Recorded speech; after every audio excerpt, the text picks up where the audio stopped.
My name is Harold Mason. I am 78 years old. I have seen a lot over the years: war, love, ups and downs, the birth of children and the death of my beloved wife. But the hardest thing I have ever faced is loneliness, which slowly eats away at your soul. It does not scream or slam the door. It simply comes one morning when you wake up, and you realize that no one is waiting for you. I live alone in a 2-story house that was once full of life. It was the home of my heart, my love for Margaret, for my children, for warm winter evenings with Coco, when Linda and Jonathan and I watched old movies together. Now it is cold. And not only in the walls, but also in the eyes of my children, if they appear at all. Every morning I wake up at 6. Habit. In the army they taught me, discipline makes a man. Even now, when every step gives me a pain in my thigh, when my heart beats more often from memories than from life, I force myself to get up. As if, as long as you get up, you are still alive. In the kitchen there is an old stove, a white kettle with a yellowed handle, and the smell of coffee that smells more of memory than taste.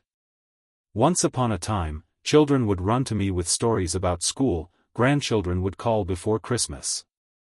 Now there is silence. My daughter Linda works as a lawyer in the center. She always says that she has a lot of clients, cases, deadlines. Her husband is polite, but a stranger. They call once every few weeks, as if crossing a case off the list: call my father. My son Jonathan has a car repair shop. I once sold some land so that he could open it. I remember how he cried when I gave him the money. And now, all he hears is, "It's okay, Dad, but I'm busy." He doesn't ask how I am. He doesn't ask if my knees hurt. And they do. And how? Especially in the evening, when I sit by the fireplace and look at a photo of us all together on the beach in Maine, happy, tanned, young. My grandson, Kevin, is a grown man. Once I told him that he had to take care of his mother. And he said, "Grandpa, you don't understand, we don't live like in your time anymore. Everything is different now." I didn't say anything then. I just smiled. But something inside me broke.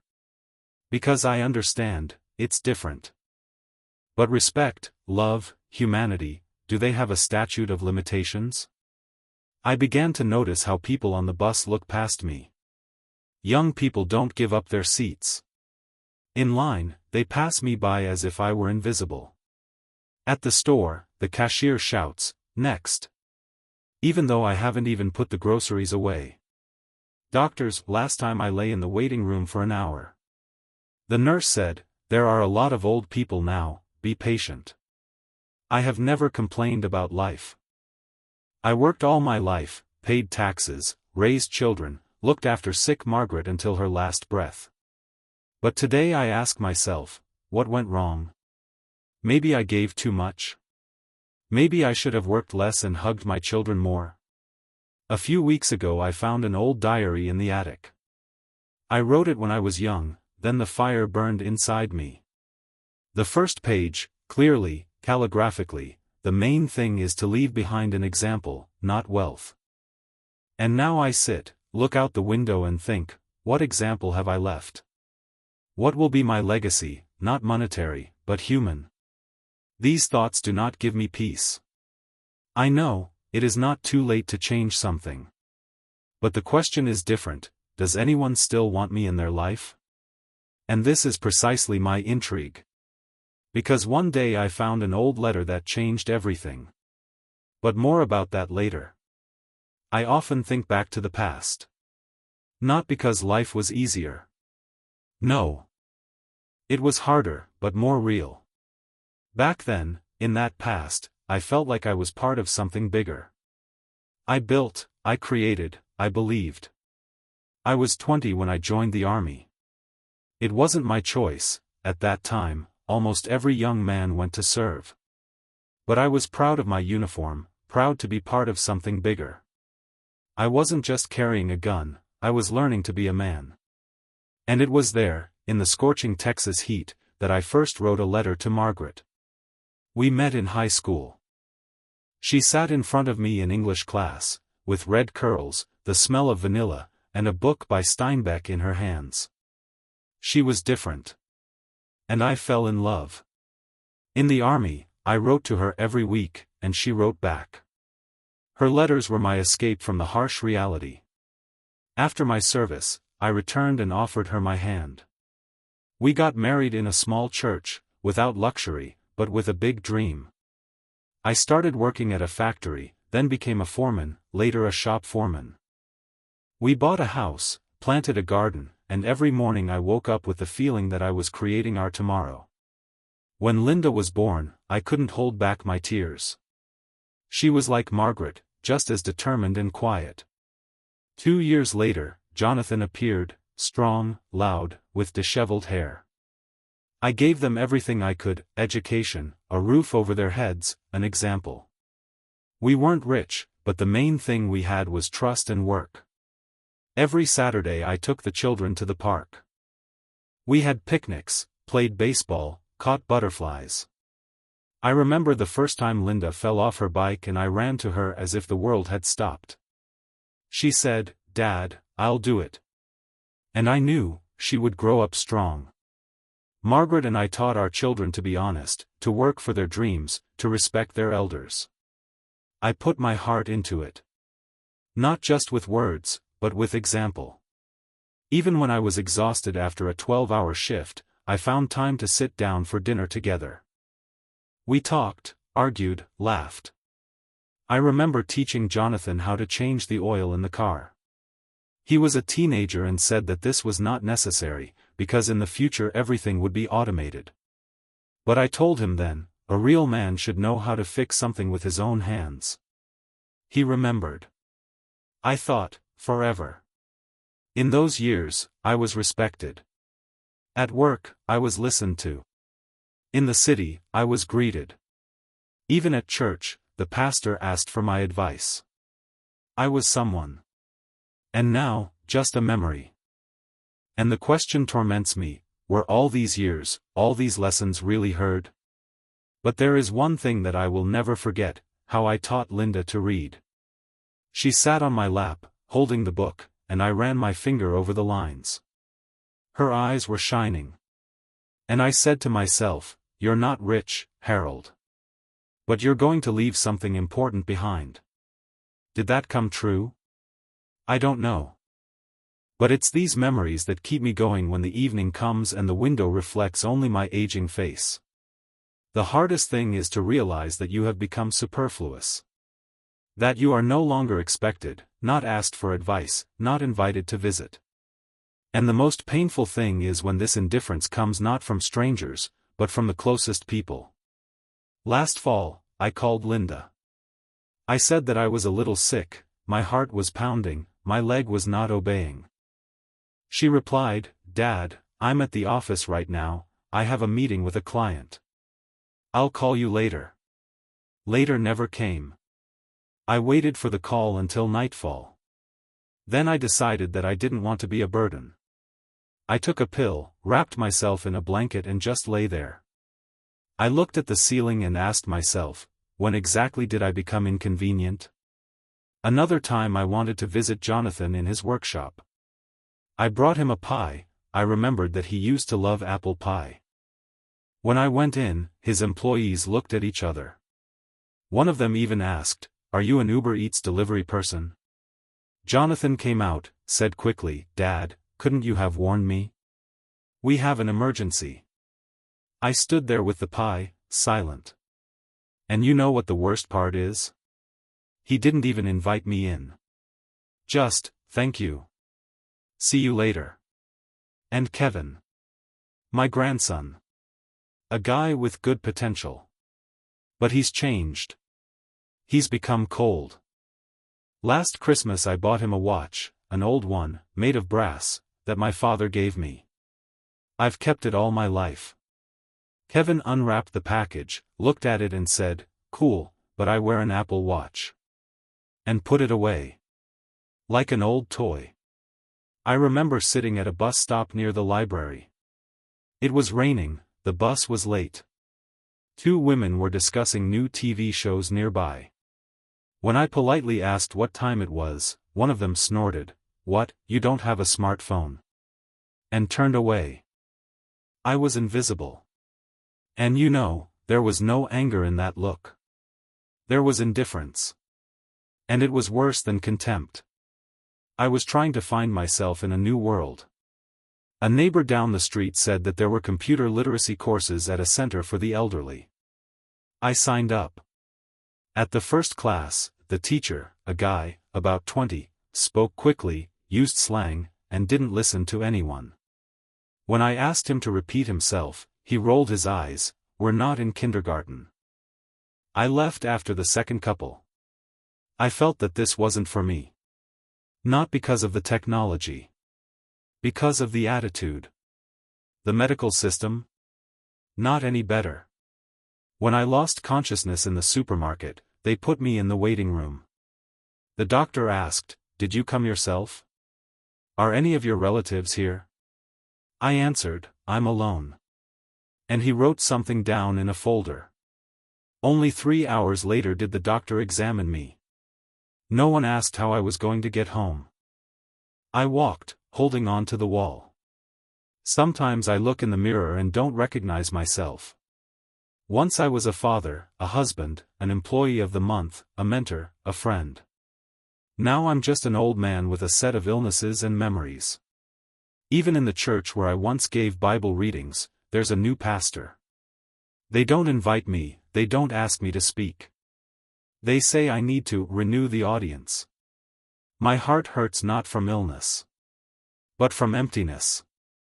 Because the most a person needs is to be needed. I tried. I really tried. But the more I went on, the more I realized that I had become a shadow in my own life. One evening I was sitting in the kitchen, looking at the cup Margaret was holding. She always said, "True happiness is when someone listens to you." And I thought, who listens to the old? We have become statistics, queues in hospitals, burdens to families, boring voices from the past. I opened my old diary again. And there was a note made before the children were born: "Never let indifference become the norm." I read this phrase and the tears flowed by themselves. Because I had already allowed it. And that's when I remembered the letter. The same one I had found just recently. And it had an answer. But it was not time to open it yet. It happened quite by chance, like everything important in life. I was walking home from the pharmacy. Again I forgot what pills I needed. I had to go back and ask the pharmacist to dictate the names. The rain was just starting to drizzle, the sky was getting dark, and on the corner of my neighborhood a street musician was playing the saxophone. And then I was knocked down. No, not physically. Emotionally. He was playing "What a Wonderful World," the same melody that was played at my wedding with Margaret. I froze. I stood in the rain, as if I were that young man in a suit again, looking at his wife in a white dress. And the tears, not from pain, not from loneliness. From memories. From how real it all was. The musician saw me. He was playing and smiling. A young guy, about 20. I don't know what made me go up, but I took a bill out of my pocket and said, "You play well, boy." He stopped and said, "Thank you, Grandpa.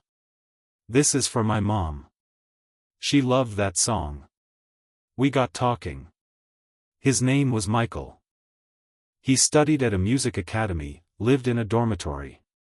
He played on the street because he wanted to raise money for his mother's treatment. She had cancer. His eyes were burning, like Jonathan's once, when he first opened his studio. And suddenly I said, "Do you want me to write a story for you? You could set it to music." He was surprised, but agreed.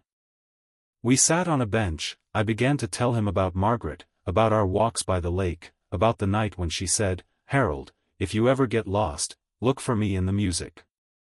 He listened. Carefully. He didn't blink. He didn't get distracted. He just listened. I don't remember the last time someone listened to me like that. He came over twice more. We talked for hours. And then he said, "You have to write, seriously. Your life is a novel. It's music. It's a movie." I laughed. But deep down something came alive. Maybe I was still needed. Maybe my voice still had weight. That evening I went up to the attic. I found a box of letters. There was one, yellowed, unopened. No stamps. I recognized the handwriting.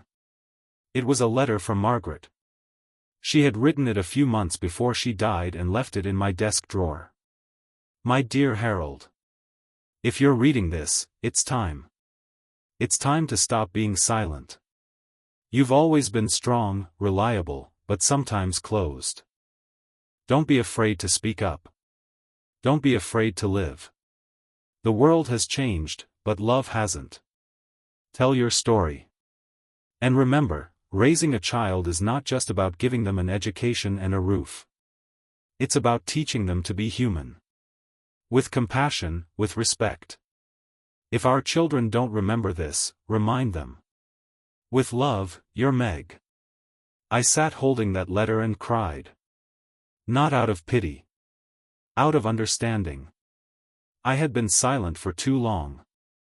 I had allowed indifference to flood my home, my heart. But not now. I had made up my mind. The next morning I called Linda. For the first time, without excuses. I said, "I want you to come. It's important." She said, "I have to plan." But I interrupted, "This time I'm asking. Not as a father. As a human." And she arrived. With her grandchildren. I met them at the door. They got older. And so did I. But this time we sat down at the table. And I started talking. Not about illnesses, not about the weather. I told stories. About Margaret. About the war. About the factory. About picnics, bicycles, first steps. I showed photos, a diary, an old watch. And do you know what happened? Kevin listened. For the first time. His eyes filled with tears. I took out Margaret's letter. I read it out loud. Linda cried. For the first time in many years, I saw in her eyes not guilt, not pity, love. And respect. And that's the most important thing. That evening changed everything. Because I was no longer silent. And the world heard me. And Michael? He set our story to music. He called the composition Grandfather's Voice. And do you know where he played it? In the same church where Margaret and I were once married. He invited me to give the foreword. I stood on the stage. Old, with trembling hands. But confident. And I said, to be old is not to be useless. It is to have memory. It is to be a bridge between yesterday and tomorrow. And if you are not listened to, do not be silent. Because the story of a silent heart is the most tragic. The audience applauded. And among them was my family. And I put Margaret's letter in an envelope and left it on the table. For Kevin. And I signed it, for the one who will one day become a father. The intrigue of my life was revealed. And at the same time it had only just begun. After that evening, something really changed in me. It didn't just wake up, it was reborn. For the first time in a long time, I felt that life still goes on. That old age is not the end, but the next chapter. And that I can write this chapter myself. The next morning, I sat down at the old desk in my room. My hands were shaking, my eyes were watering from the light, but my heart was beating confidently. I opened a new notebook and on the first page I wrote, Legacy. The Memoirs of Harold Mason. It was the first sentence of my new life. I decided to write everything down. Not just for myself. For Linda. For Jonathan. For Kevin. For Michael. For everyone who had forgotten that behind the old wrinkles is a soul full of stories. I wrote every day. Sometimes for an hour, sometimes until nightfall.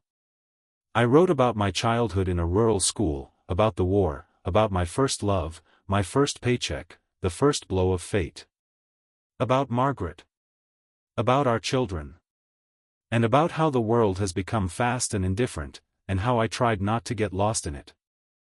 I wrote a chapter called, On Parenting. There I left my vision of parenting. That a child should not only be fed and taught to count. They should be taught to recognize the pain of others. To empathize. To be grateful. I wrote that the biggest mistake is to raise a child to be successful but not human. That our goal is not to give children everything, but to give them roots and wings. While I was writing, Linda began to come over more often. At first alone, then with the children. She would read my drafts, sometimes stopping and asking, "Dad, why didn't you ever tell me this?"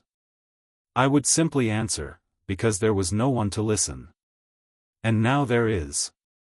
One day she said, "Let's print this. It could be a book." And I laughed. But she got down to business, made copies, found an editor, contacted the local library. A month later, there was a presentation in our town. I was introduced as Harold Mason, a man who turned memories into a guide for future generations. I was sitting in the front row. Around me, people. Young, old, children, teachers, former colleagues, even a pastor. And most importantly, my family. Everyone was there. And for the first time I felt that I had lived this life for a reason. And Kevin? He became different. He started calling me himself, asking for advice, bringing me coffee from the coffee shop. One day he brought me the watch that I had given him. "I get it, Grandpa. This is not just a thing. This is a memory." And he hugged me. Michael and I also did not lose touch. He said that he wanted to create a series of musical works based on the stories of elderly people. "Harold, you inspired me. And you will inspire many more." I started attending the local school. I read excerpts from memoirs to the children. He talked about a time when things broke, and we fixed them, not threw them away. When we greeted our neighbors and didn't walk past them looking at our smartphones. When old age was honorable, not forgotten. One day after a lecture, a girl, about 9, came up to me. She said, "Mr. Harold, when I grow up, I want to be like you. Because you're kind." I could barely hold back my tears. Because that one phrase is more valuable than all the diplomas and fortunes. I started a group for older people who wanted to write. We called it Words from the Past. We met in the library, shared memories, supported each other. And I saw, in each of us there is a whole universe. I changed not only my life. I reminded others that even in silence you can be a voice. That dignity does not disappear with age, but only deepens. And that old age is not fading, but a light of a different quality. Soft, but strong. The light of experience, love, loss and faith. I wake up again at 6. But not with emptiness, but with a plan. And not in order to simply survive the day, but to live it with dignity. Because I am Harold Mason. And I live again. Old age is not silence. It is a symphony. Light, but deep. And every note is a memory, a breath, a name, a pain, a smile. It has no hurry like youth, no ambition like maturity. But it has the main thing, meaning.